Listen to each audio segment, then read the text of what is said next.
Hi friend जय जगन्नाथ। जेहेतु मंगला ओषा थिला सेथिपाई दुब बरकोली पत्र कदली पत्र फूल भी तोड़ी। संध्या बेले मु रेडी होगी बाहरी जाइली मंदिर। एते सुंदर होइचे फूल गुराक। पसरा धरिकी बाहरी गली मु मंदिर।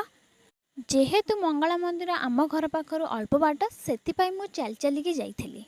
पसरा नहीं थोईदेली। आमे पहुँचला बेलू बेस कई लोक आसी नथिले। तापर धीरे धीरे करके लोक आसिले। तापर मु गली टिके ठाकुर को दर्शन करदेवाई। मंगला ओषा 5 पाली पड़े। एटा होची 4 पाली। लास्ट पाली बहुत लोक आसती।